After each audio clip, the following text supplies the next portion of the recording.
Alors, on va parler du sentiment et de la pensée. On appelle ça les lettres, avec F pour le sentiment, feeling en anglais, et T pour la pensée, thinking. Au niveau des fonctions, on est dans des fonctions de décision, avec FI et FE pour le sentiment, et TI et TE pour la pensée. Ce qu'il faut comprendre, c'est que le sentiment et la pensée, c'est deux parties de la décision. À chaque fois que vous prenez une décision, ou que vous émettez un jugement ou une comparaison, vous le faites soit dans la pensée, c'est vrai, c'est faux, ça ne marche pas, soit dans le sentiment, c'est bien, c'est mal, c'est bon, c'est mauvais, beau, moche, etc. Ou alors en même temps, parce que la plupart du temps, nos décisions prennent ces deux dimensions en considération.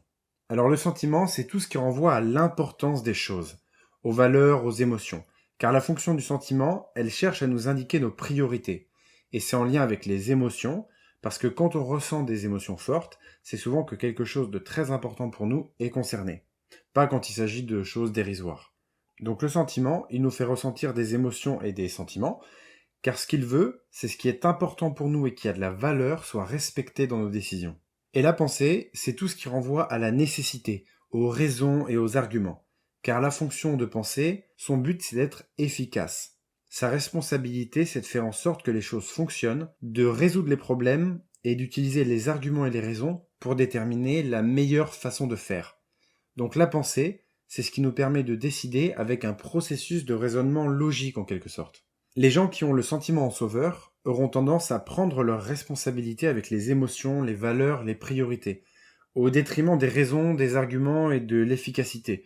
Du coup, ils vont baser leurs décisions sur ce qu'ils aiment, sur ce qui a de l'importance, mais négliger les aspects fonctionnels et se retrouver dans une situation où ils font ce qu'ils ont envie, mais que rien ne fonctionne parce qu'ils ne prennent pas la responsabilité de la pensée.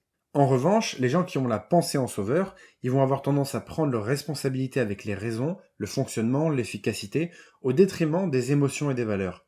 Le problème, c'est qu'ils vont essayer d'améliorer des choses ou de résoudre des problèmes qui n'ont aucune importance, parce qu'ils ne respectent pas le sentiment et se retrouvent dans des situations où ils ont résolu les mauvais problèmes, parce qu'ils ont négligé les priorités.